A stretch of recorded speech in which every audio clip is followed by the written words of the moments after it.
Thank you for listening to We Have Ways of Making You Talk. Sign up to our Patreon to receive bonus content, live streams, and our weekly newsletter with money off books and museum visits as well, plus early access to all live show tickets. That's patreon.com/wehaveways.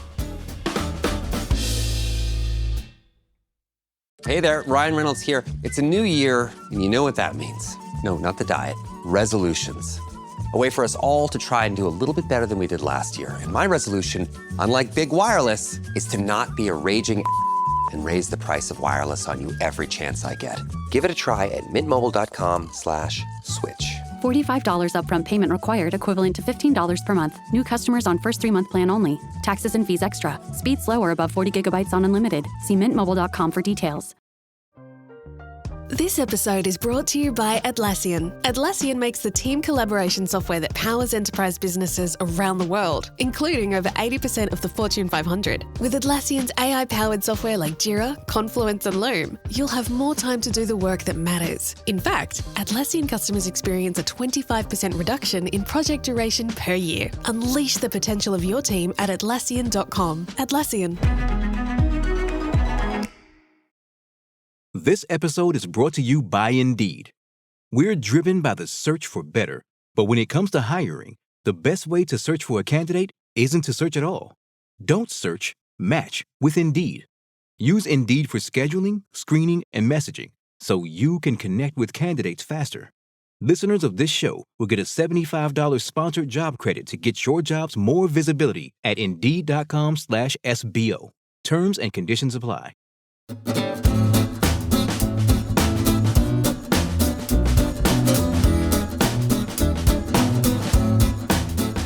Achtung. Welcome to We Have Ways of Making You Talk, the Second World War podcast with me, Al Murray, and James Holland. And we are joined again for our third instalment of Christina & Co. by Clare Mulley, who has been absolutely mind-blowing in terms of who these people are, what they're like, what they achieve, the risks they run, the sacrifice, the whole thing. And that was just France. That was just France, yeah. This episode, we're focusing beyond the narrow borders of France. And going as far as Belgium to start with. And the Nederland. Yeah, the Nederland. I think we all often, when we talk about resistance, we just think about the French resistance, yes. And actually it is much broader than that. So Belgium, yeah, Elaine Madden is the person that I have picked out to look at. And just quickly to go through some of these stories. So she's, of course, Belgian-British, so she knows the area. She's one of just 2 women who are parachuted into Belgium. She had escaped from Belgium to Britain via Dunkirk and had served with the Women's Voluntary Service during the Blitz before joining SOE. So August 44, she is in SOE. She's parachuted back to Belgium as a courier, but also to gather intelligence specifically on V1 and V2 information in that country. While she's there, she also managed to evacuate, apparently, the Belgian prince. She only knew as Monsieur Bernard. And she, I mean, like all of these women, of course, she had a number of close shaves. One German officer gave her a lift. She felt she couldn't refuse him because that's more likely to, create umbrage. Exactly. But she had her suitcase with her. Nevertheless, she survived. She was in Brussels for the liberation in September 44 and part of those great celebrations. And after the war, she actually returned part of the SAF, the Special Allied Airborne Reconnaissance Force that came out to find survivors in the concentration camps. She found just 2 Belgian survivors. So yes, all of these countries were playing their part. Yeah. Well, we go next door to the Netherlands. Of course, the Netherlands famously is where SOE had real problems, penetrated and all that sort of thing completely. Yes. But here's an example, a woman working in SOE in the Netherlands, which is Jos Gemmeke. Yeah, exactly. She was in the resistance early on in the Netherlands, began in The Hague, where she lived, by distributing an illegal newspaper, and from that progressed to becoming a wireless transmission operator, organising the resistance groups in the Netherlands, coding the messages for them. She was a coder as well. But her most famous role was in October 44, where she was sent with very important information, military information on microfilm, which was, she hid it in her face powder box, but also sewed some into the shoulder pads of her dress, got on a bike and had to cycle through enemy lines, through Brussels, and then had to cross a river. She went on a ferry and she was actually arrested by the Germans on the ferry. They found some letters on her which made her suspicious, but she faked a facial twitch. She presented herself as perhaps on the verge of a nervous breakdown, not that uncommon in the day, and they didn't want to deal with it. So they let her go. There was nothing in these letters, they were just letters, so they let her go. So she she carried on. And then That's she was amazing. helped. I know. And then she was helped at the end. She's getting off. She's on foot now. She's crossing the bridge to get onto land. And there was an Allied aircraft came in and they started shooting at the Germans. And so she just ran for the last bit, and she got across the lines and managed to hand over this intelligence under fire. Got to the UK, trained there, and was sent back by parachute in March 45. I mean, that was really the end of her role because she had a hard landing in a ditch and injured her back and couldn't serve thereon, but survived the war, having already undertaken this important work. The sweet story about her is that after the war, she married a Dutch pilot who had served during the war with the Dutch Air Force and later found out that his squadron had been the one that had shot at them on the bridge. I mean, it's actually a disputed story, but that's the way she told it. So, Yeah, that's brilliant, isn't it? Yeah. Fantastic. And very highly honoured. The only other woman apart from the Queen, Wilhelmina, who was awarded the Military Order of William. So recognised for her service. Amazing. And while we're on the Dutch, a shout out for Selma van der Peer, who I interviewed for the podcast probably a couple of years ago now. But she was just amazing because her very first mission was to get across the Dutch border on a train with a suitcase and was searched and, all this kind of stuff. It was just absolutely incredible. Yeah. What this episode is going to unfold is the fact that SOE is all over the world. It's completely global. Basically, where there's trouble to stir, there are people there. So in Italy... Maria Cerasuolo. Very good. The heroine of Naples, that's right. I don't know if there's a specific biography of her, so perhaps someone could tell me, but I think Caroline Moorhead is brilliant on the women who served in Italy, A House in the Mountains and so on. But Maria, she was from Napoli. She joined SOE joint operations with the Italian partisans while she was in Naples, including preventing the Germans from blowing up a bridge in the city that SOE had earmarked something they needed kept open. And she was there for the liberation of Naples in September 43, collaborating with the special forces out there. And then was sent out to Corsica to gather intelligence, where she was actually detained and interrogated, but got away with it and they released her. Then she was parachuted back behind enemy lines to gather information. But again, it was quite late on in the war there and she survived. Like you say, I just think it's important that we remember that women served all across and not just Europe as well. So there's one woman who served in Madagascar. Extraordinary.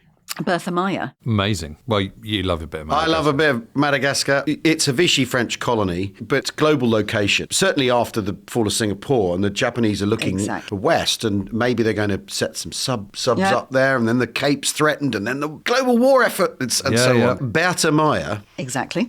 She's local. Yeah, she's already living out there when it was a Vichy French colony. She's a mother. Got 2 kids out there as well. She's recruited to SOE by her husband, Major Percy Meyer, one of 3 brothers who served in SOE, as well as his wife. But she is still on the island, and so she is brought in to do wireless transmissions to send intelligence back on the situation in the island, because, as you're hinting, Madagascar is mineral rich, very useful for arms and all that stuff, but also and strategically really important. The ports are very useful, particularly for the Japanese Navy. So they want all of that information. So she is wireless transmitting this back. Again, the Vicious can track her signal. They realise, they don't know where this spy is, but they know someone is sending this information back. So they announced their plan to trace and shoot the spy. I mean, obviously trying to demoralise the person in situ. Never guessed it was a woman. And the British, they ordered her to stop transmitting because it was so dangerous, but she refused and kept going. So she continued right through until May 42, which is when the Allies... When Ironclad happens. Exactly, captured Madagascar. So, yeah. Extraordinary. Amazing. So the next one is, obviously, this is the big one. Agent Zoe. Agent Zoe. Now, and I think I'm right in saying there's a very, very brilliant book about this. Bless your heart, yeah. It's called Agent Zoe. Well, why wouldn't it be called? You could call it nothing else, could you? How did you find out about her? I'd never even heard about her until your book came along. Okay, good. More people should know about her now, I hope. We mentioned I wrote a book previously about Christina Skarbek called The Spy Who Loved. The Poles were very pleased that this story was getting a bit more mainstream attention. They invited me to go to the Polish embassy. And at the back of the room, there was this quite short old lady. I thought, well, obviously made a beeline for her. Her name was Hanna Czarnocka. And I said, what are you doing here? She said, well, I'm a veteran of the Warsaw Uprising. She had been a 16-year-old girl, serving not with a gun in her hand, she's a minor, but she was sent out to go across Warsaw in flames to try and get medical supplies for the field hospitals. And she was caught once in an incendiary bombing raid. She had 10 glass bottles of methylated spirits on her back. And she felt some shrapnel hit her back, but she was protected by the bottles.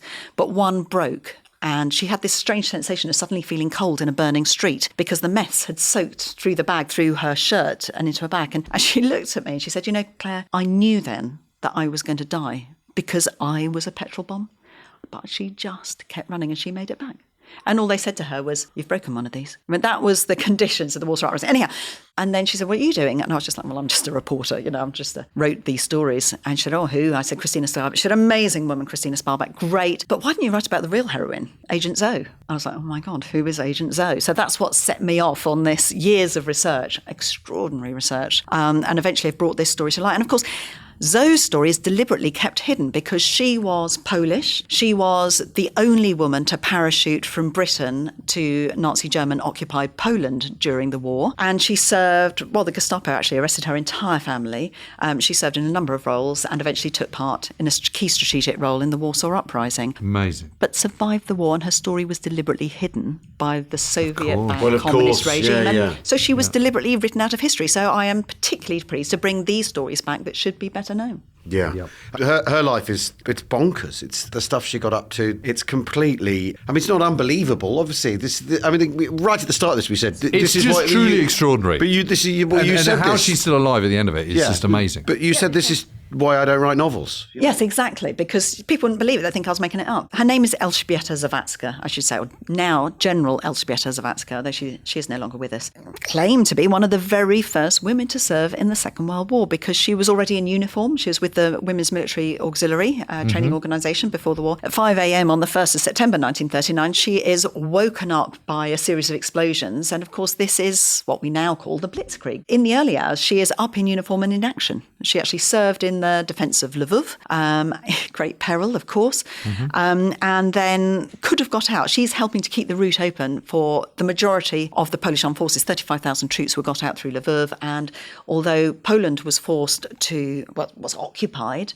annexed up, their armed forces continued to serve, of course, and their Air Force, key role in the Battle of Britain and so on. And so she kept them out. She could have gone out with them, but she decided to stay and serve in the resistance, and it's her resistance work that makes her legendary. And a great big network of people in Silesia. That was her first role, was setting up, and they're all women. She set up a women's military intelligence network. And again, this thing of women being overlooked and underestimated. Sort of invisible. Yep. Yeah. So the translators, the secretaries, the office cleaners, they're all overhearing conversations. Women that worked in the telephone exchanges and so on. Even women that worked in bakeries and in laundrettes, looking at the changing numbers of uniforms and what the ranks are, which units are coming through. And if you look at Silesia, a massive area around the size of Wales. So if you look at that, you can see where troop movements are going or changing garrison bread orders, that sort of thing. Yeah. And then none of that information is useful unless you can get it back to Home Army, which is the Polish Domestic Resistance Force headquarters, and it's shared with the Allies in London. And she undertakes that role as a courier. So she's running a network, and she's the key courier. Yeah, hiding first information. Mostly she try and keep the stats in her head, but it's weekly statistical reports. So she has a little aid memoir which she hid in a clothes brush, and we've still got it. The back slides off. You can see the actual one. It's amazing. Amazing. Very soon they're doing microfilming. So microfilms in little statues, religious icons, in keys. She used a brass cigarette lighter, which, working one. She didn't actually smoke, but he said she crossed wartime borders over 100 times before she stopped counting because she thought it might be unlucky, but she didn't stop doing the work. She just kept going. Incredible. And she's working on one of the most dangerous routes as well. She's going, because she had been working in northwest Poland, which was, when she was born, part of the Prussian Empire. So legally she was born German. Yeah. German was her first language. So she could travel to Germany. Yeah. They were trying to suppress Polish culture, so she wasn't even allowed to have a Polish name. She was Liesel, the German equivalent of Elizabeth or Elżbieta. So actually, the Germans didn't realise it, but it's perfect training. Of course. As a double agent, she's got a secret identity from knee high. Speaks the language, got used to a different name, presenting herself in different ways. So she is sent on the route in and out of Berlin. The most perilous route of all. You were saying it's years of research, but where did you get all your sources from? Oh, well, in 1943, she became the only emissary of the Polish Home Army to reach Britain over nearly 1,000 miles of enemy-occupied territory with vital microfilm. So when she gets to Britain, nearly arrested, shot at in the Pyrenees, nearly drowned on a train in Anyhow, she makes it. And then the files there, we kept files on her, so there's that. There's also the Polish expat files over here in various archives. But a lot of my research, obviously, was in Poland. Amazing. I interviewed a woman who shared a prison cell with her. I interviewed Lech Wałęsa. Absolutely extraordinary. I interviewed a man who had been a journalist in the late 70s and 80s, actually became Lech Wałęsa's press secretary. It's a bit like Alistair Campbell of Poland, basically. It's very well known out there. He had interviewed her and then got more and more interested and wanted to write a biography of her. And so she had at first agreed and he recorded her. But it was illegal, and this is communist times, to record her.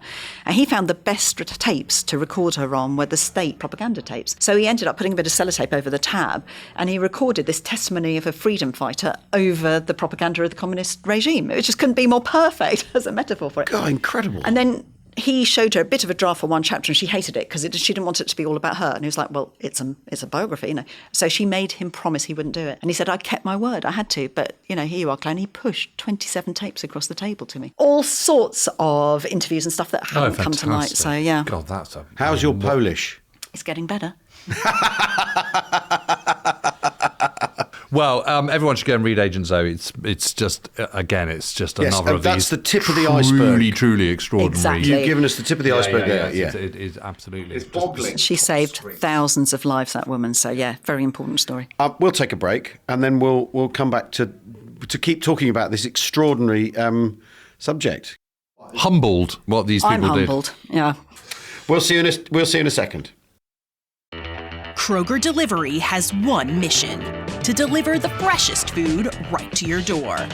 That's why our drivers are pros. Our trucks are refrigerated. And when it comes to low prices, we always deliver. With $20 off your first order of $75 or more, there's no better time to get in on the action. Mission accomplished. Restrictions apply. See site for details. This episode is brought to you by Amazon Prime. From streaming to shopping, Prime helps you get more out of your passions. So whether you're a fan of true crime or prefer a nail-biting novel from time to time, with services like Prime Video, Amazon Music, and fast free delivery, Prime makes it easy to get more out of whatever you're into or getting into. Visit Amazon.com/Prime to learn more. This episode is brought to you by Amazon. Sometimes the most painful part of getting sick is the getting better part. Waiting on hold for an appointment, sitting in crowded waiting rooms, standing in line at the pharmacy, that's painful. Amazon One Medical and Amazon Pharmacy remove those painful parts of getting better with things like 24/7 virtual visits and prescriptions delivered to your door. Thanks to Amazon Pharmacy and Amazon One Medical, healthcare just got less painful.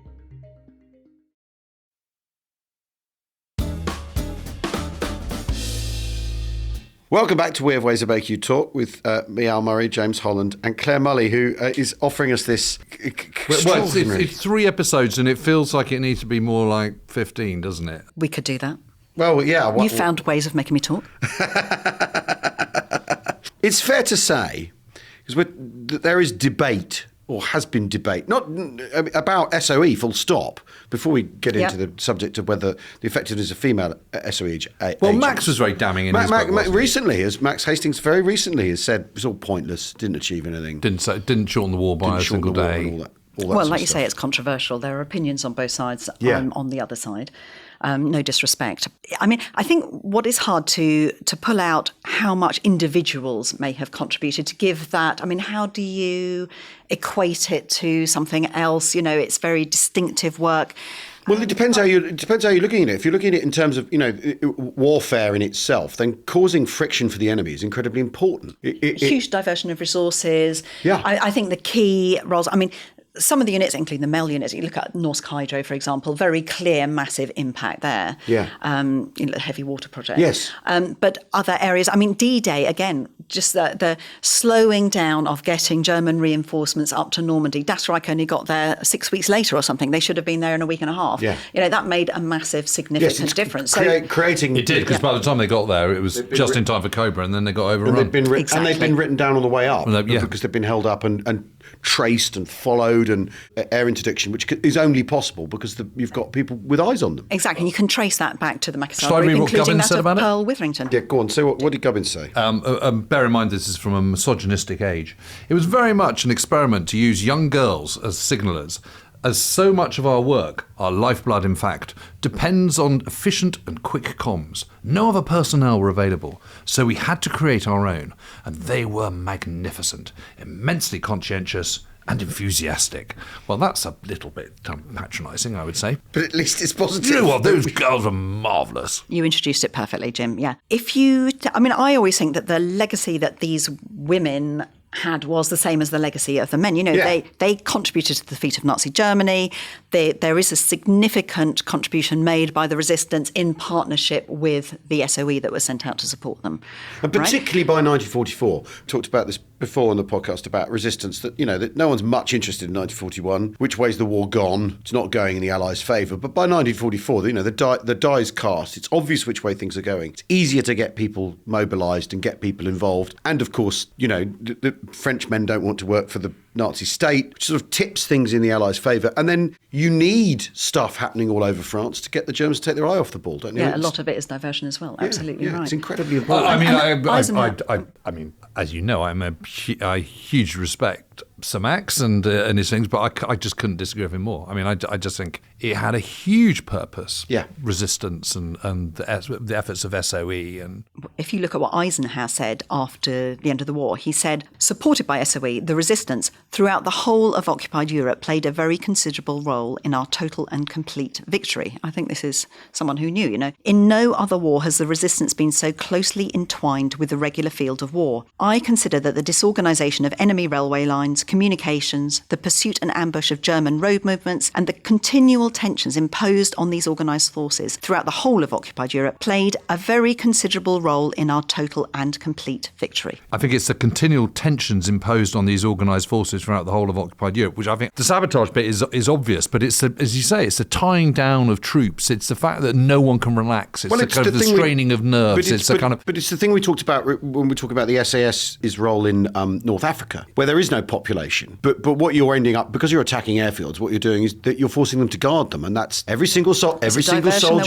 Exactly, every single soldier who's there isn't at the front. And if you're 300,000 German troops in Norway. There's 250,000 just occupation troops in France. That's not ones manning the Atlantic Wall.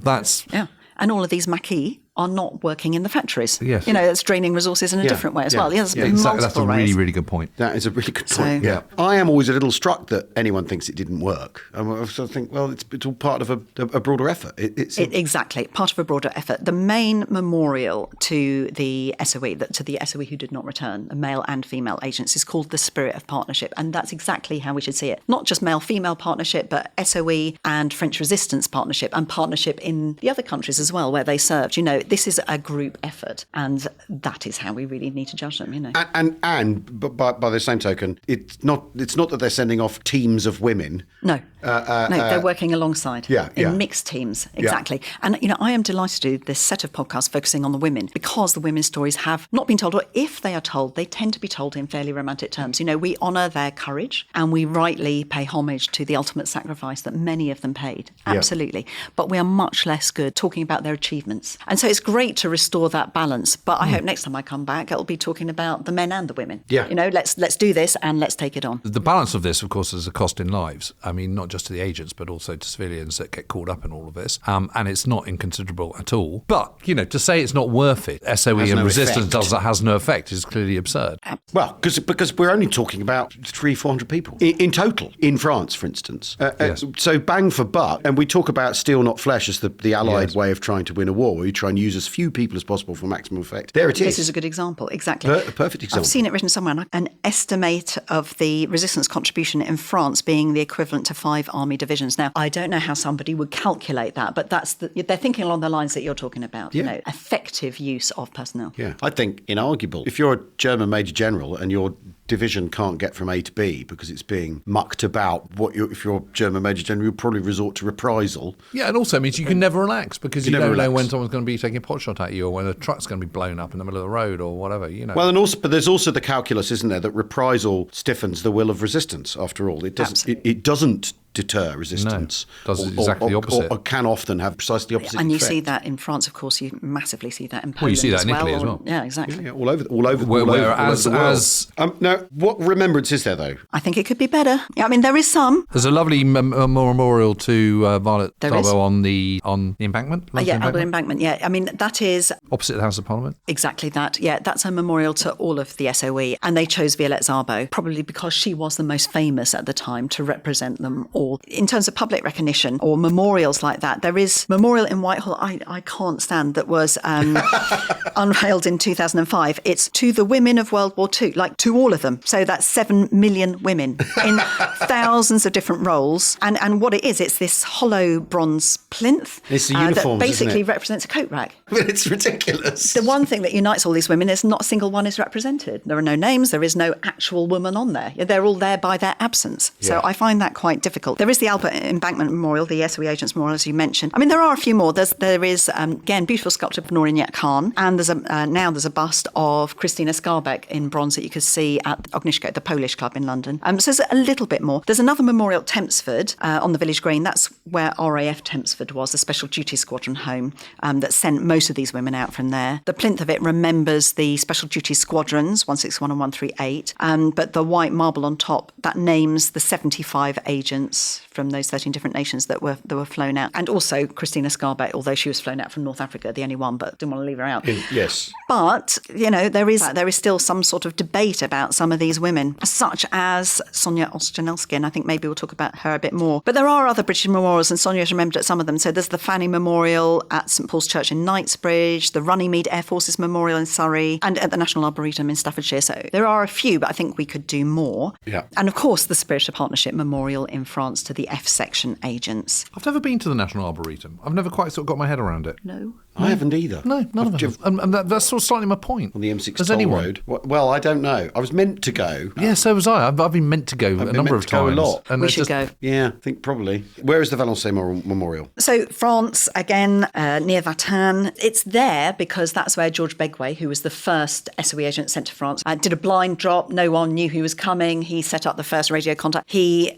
was picked up by a French socialist called Max Imon, whose son Daniel, just brilliant, told me all these stories about him. He was picked up and he had to move with his mother. It was so dangerous that he was moved out and he had to be dressed as a little girl. He was absolutely offended by that. And it's only there because Pearl Witherington championed it as a memorial. There is an annual commemoration on the 6th of May, which was when Begway was sent out. And I really recommend people go and pay their respects.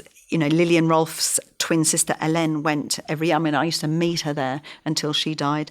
And Noreen Riels, who I mentioned, died in January this year. She and a French resistor, Marcel Jean-Singer, used to read out all the names of the dead, even standing in the heat in France, stand to honour them the whole way through. And that's well into their 90s. It's a very moving place. But Pearl felt particularly keenly that the women weren't recognised enough. That's partly why she was motivated to create this. The women after the war, I mean, in terms just of military honours, didn't get them. No. Because the women were seen as civilians. They were So after given all that the effort to civil put them in equivalent. fanny uniforms so that they're protected under the Geneva Convention, it's like war ends. Oh no, actually, you're not in uniform anymore. So you can get a George Medal, but you can't get a George Cross. Well, you actually, can't get a three of them got the George Cross. So Violette Szabo and Nora Khan. Nora and Violette got the highest. So did Odette Sampson. She survived the war, but was horrifically tortured for information. George Cross, I think it's Britain's highest award for non-operational gallantry. So not in the presence of the enemy, which is ludicrous, of course. Two of them were executed by the yes, enemy. Pearl was particularly outraged at this. In fact, so was Christina Skarbek, absolutely offended by it. And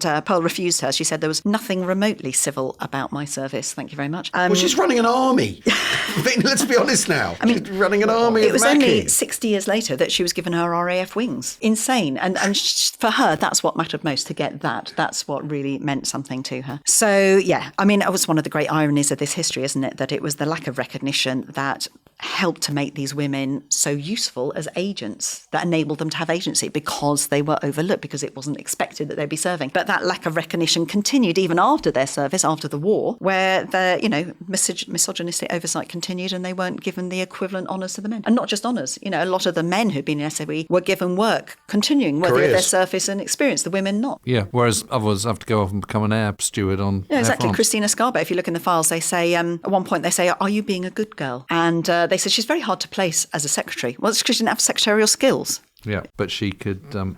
Karate chop you. No, that was Nancy Wake. No, well, that was Nancy, but yeah. She probably Nancy couldn't. Wake. She probably could do. Stab you in the kidneys with a apparently knife. the course she excelled on was the silent killing course. Well, so, there we yeah. are. Yeah. But, I mean, they've been represented in media as well. So there's memoirs in the 50s and films and Yep. stuff. Odette There's one on Nancy First. Wake. There's a film on Nancy Wake. Carve a Name with Pride, Charlotte Gray, as we talked about Yep. more recently. Now, you mentioned Sonia Olszewski. Olszewski. Very good. So who's Sonia? Well, I count her as an SOE agent. I think this is important to just briefly Is tell this this one of story. the ones that's kind of sort of debated? Exactly. This is why we've got a question mark on the number. She's an example of an agent who is still forgotten, arguably. Well, it could be because she's German, Jewish or female. She was born in Chemnitz in Germany. Her family moved to Bucharest and then she moved to Paris in 1930. Both parents had Jewish heritage. So they're living in France when war breaks out, and her father was arrested in 1942 and sent to Drancy, which was the internment camp before they are deported. But actually a heavy bribe secured his release. But it was at this point that Sonia decided,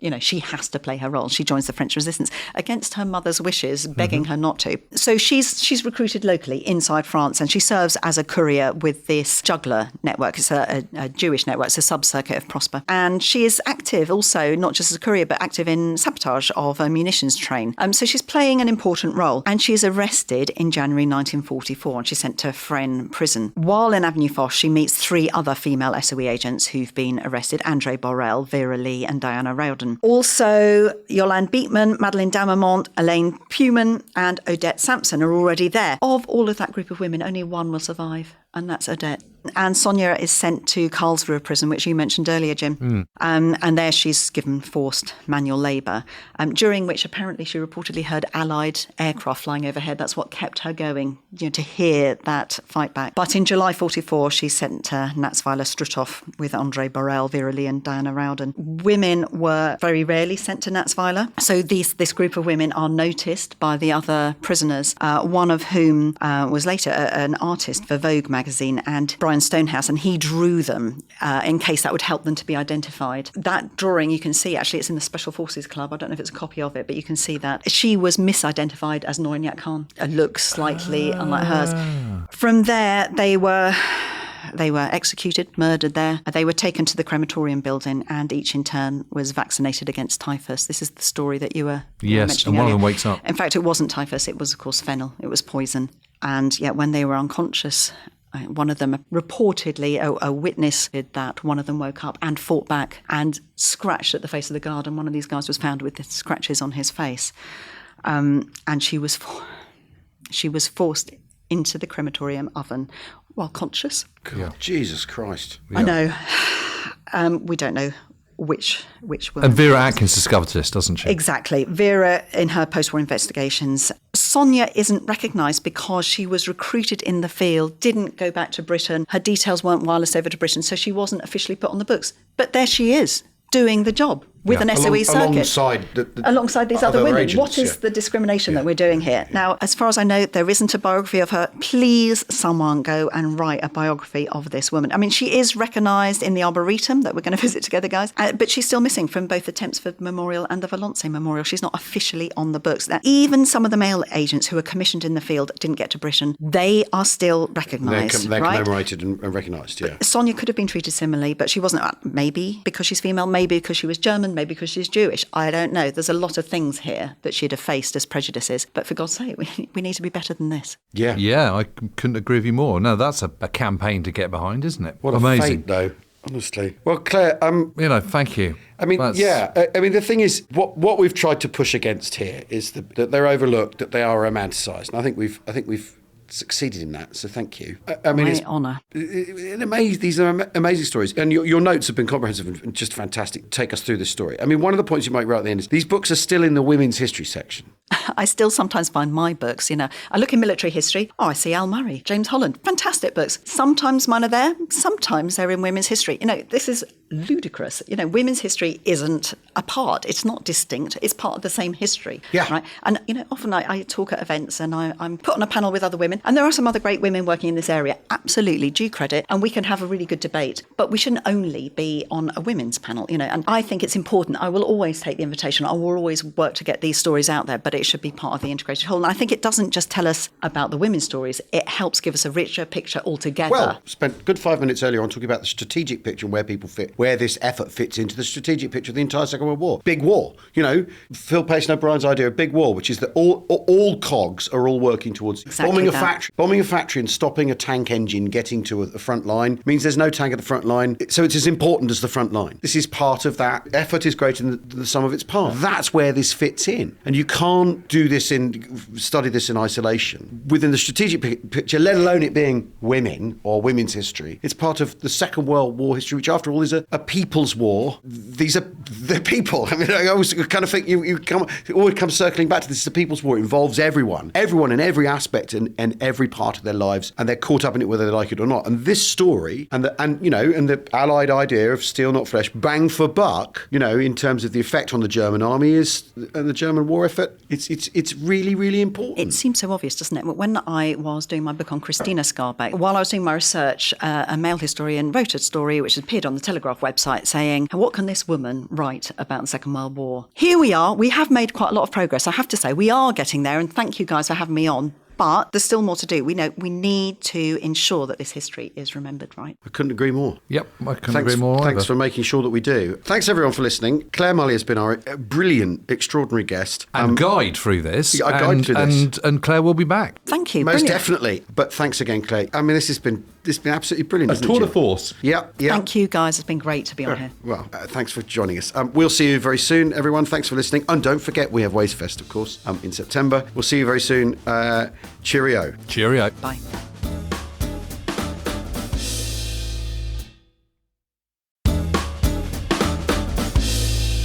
Hello there, it's Al here. If you enjoyed our recent spy special with Clare Mulley, we've got a treat for you. Each week, Goalhanger's newest podcast, The Rest is Classified, will be telling the best stories from the murky world of espionage.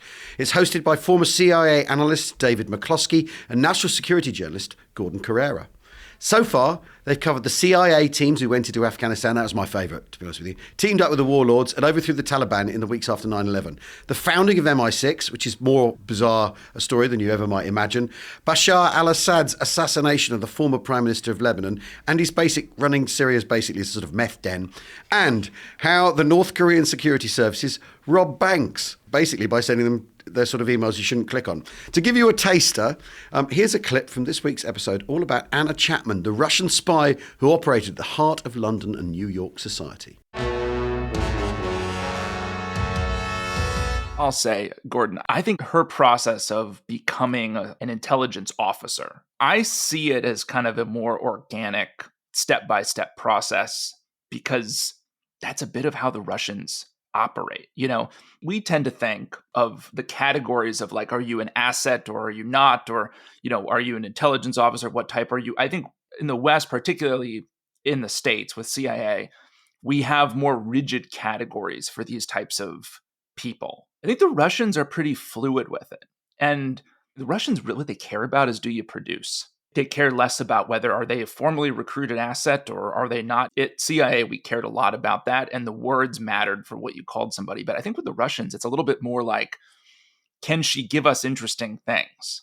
Yeah, I think that's a really interesting way of seeing it, because rather than thinking she is someone who is trained as a spy and, recruited, put through, a year or two of training and then sent to do this, she's someone who they go, you've got access, you've got influence, you've proved that in London.